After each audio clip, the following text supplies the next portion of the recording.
This video is brought to you by, well, you know who this video is brought to you by. Get your free Robinhood stock by using the link in the description below. Do the gains ever stop? It's just too easy in the market. Up over 11% in a single day and another 8.5 on E-Trade. Man, this is like shooting fish in a barrel. This is a company I own 500 shares of. Truth be told, I don't even know what they do, but it doesn't matter because we're still up 45% in a single day. Why have you not invested yet? That's the question you got to ask yourself, because this honestly is just too easy. What's up, YouTube? Capital G here. Checking out some brand new Ultra Athlete support that just got revealed coming out of our upcoming core booster set, Phantom Rage. This is a pleasant surprise. It's not very often that we get archetypes that started out as TCG exclusives and they get legacy support in core booster sets. But you guys know, usually when the OCG gives TCG exclusive archetype support, we end up with madness like Beatrice, the Eternal Lady, and Spiral Double Helix. We end up with some really spicy stuff, so I'm definitely looking forward to this. And by the way, this is another instance, like I was talking about yesterday, where it seems like Konami is kind of molding together two themes or two archetypes into kind of one. Yesterday we talked about how Double R's, Raid Raptors, and Phantom Knights were kind of having their cards cross over, and it looks like Konami's doing the same thing with Formula Athletes and Ultra Athletes. They're kind of making their cards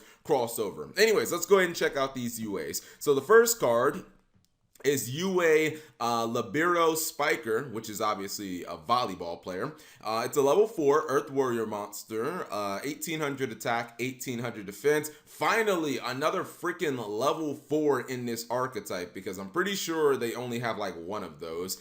It says that the first and second effects are both hard once per turn. Your first effect says you can special summon this card from your hand by returning one UA monster you control to the hand, except another copy of Spiker. Second effect, during your opponent's main phase, quick effect, you can shuffle one level 5 or higher UA monster from your hand to the deck, and if you do, special summon one UA monster with a different name from that monster from your deck, but return this card to the field, or return this card from the field to the hand. Okay, so this is just a godsend for the archetype, if nothing else, because as I said before, it's another level 4, and obviously just having midfielder as the only level 4 in the archetype was not getting it done. So just based on that, based on us being able to activate Stadium a lot easier and more consistently, we got to run this card. Honestly, I think this is just a strictly better version of midfielder, because it gives you access to things like Perfect Ace and Blockbacker, the defensive cards in the archetype, even if you don't already have those cards in your hand. Another thing is, I'm pretty sure that shuffling the card back into your hand is not actually a cost, just in case your opponent has that, Ash Blossom or something like that. You don't actually lose the card in your hand. This card also sets up for the next monster that we're going to talk about, which is another disruption against your opponent, except doesn't require any cost, no discards or anything like that. So I think you're definitely going to run 3 copies of this card. I'm not sure how many midfielders people will play after this. Maybe they'll play 1, maybe they won't play midfielder at all, but to me this kind of feels like a 3 of in the archetype, because good stats, good level, just a good card overall. Next up, we have UA Playing Manager. This is a level 8 warrior monster. It's Earth attribute, 2000 attack, 2600 defense. I was a little concerned about the it being a high level monster, but obviously with UAs they're not that difficult to summon. It says that your second effect is a hard once per turn. It says first effect, if you normal or special summon a UA monster, you can special summon this card from your hand. Second effect, if this card is special summoned, you can activate one of these effects, so you either get to target one card on the field and destroy it, or you can negate the effects of all face-up monsters on the field except UA monsters. This card is absolutely amazing.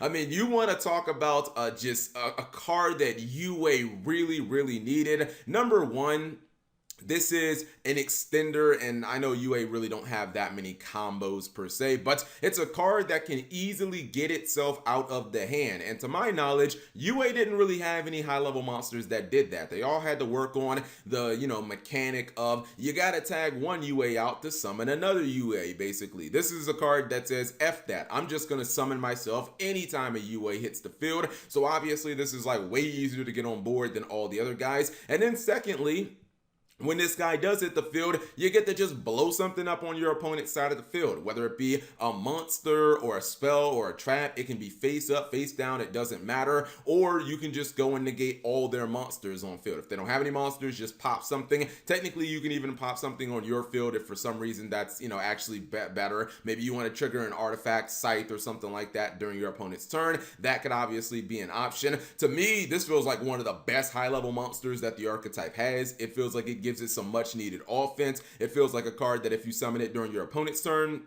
like I just said, if you do summon this off, Spiker, this is an excellent disruption. To me, there's no reason not to run this card. This is pretty much as good as Perfect Ace, maybe even a little better, but this is a fantastic boss monster. I got nothing negative to say about it. Next up is UA Hyper Stadium, a new field spell. It's got to be better than the original UA Stadium because they put the word hyper in there. This card is also treated as an FA card. So as I said before, they are crossing over Ultra athletes with Formula athletes, which they always kind of felt like they were in the same general area, like wherever their lore is of these archetypes, it's in the same place.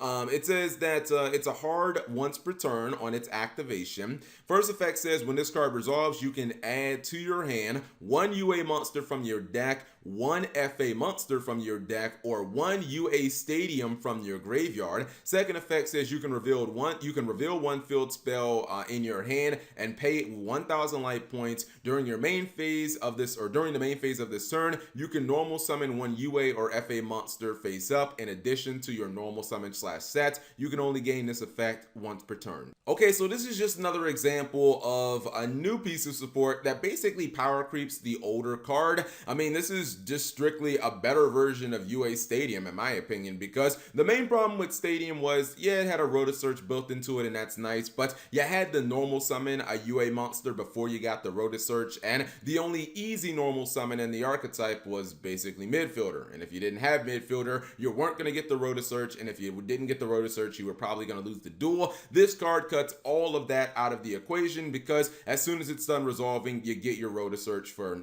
any UA monster that you want. In addition to that, you can also search FA monsters. In addition to that, you can also just not even get a search, and you can get UA Stadium back from your graveyard, and then you get access to an additional normal summon, and that normal summon works every single turn as long as you have a field spell in your hand. If you want to just go ahead, get the normal summon, then activate the UA Stadium and potentially get another Rota Surge, then you're starting to do like some legitimate combos. This feels like if you're playing UAs, you gotta run multiple copies of this card, because as soon as you resolve it, it's basically gonna pay for itself. So I don't see any reason why not to run multiples of the card. Anyways, we've got a quick play spell. This is UA Locker Room. It's also treated as a Formula athlete card, because why not?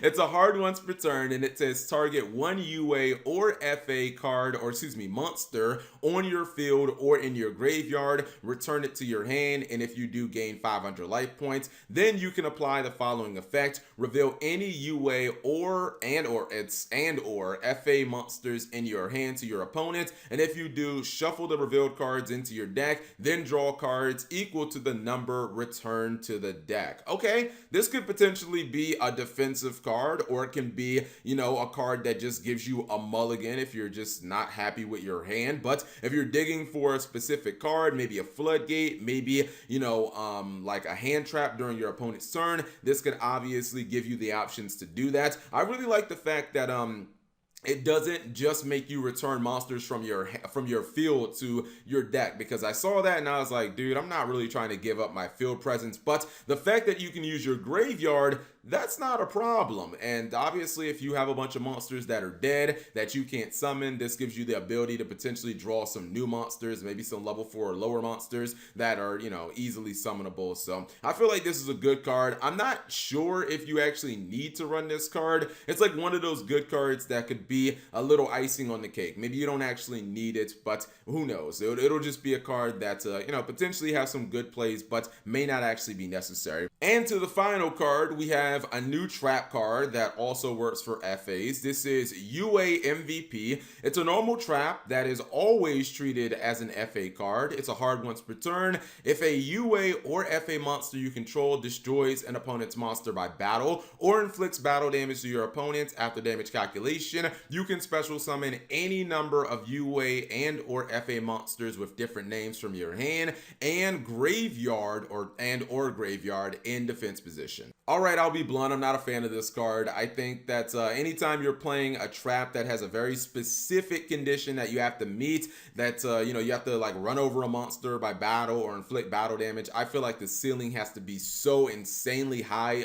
for the card to kind of warrant running it. And some people will look at this card under a best case scenario, which would be, oh man, Cap G, I get to summon like 5 monsters from my graveyard, bro. That's like a soul charge. And yeah, that might sound good, but like, what are the actual chances of you having 5 different UA or FA monsters in your graveyard to summon those or to summon with at that time? It feels very unlikely. In addition to that, this can't even be like an OTK cheese card, like when you flip it over you win the duel, because the monsters for some reason get summoned in defense mode. I don't love that. That was pretty much like the straw that broke the camel's back for this card for me, because I was like, wait, so I can't even attack with the monsters? That's just kind of lame. I mean, I don't know. I don't like this card. If it would have had an effect that activated from the graveyard, very similarly to, I believe it's UA penalty box. If it would have had some type of bonus effect from the graveyard where maybe I could not even activate it, I could pitch it for perfect ace and use its utility effect from the graveyard, maybe they could have sold me on this, but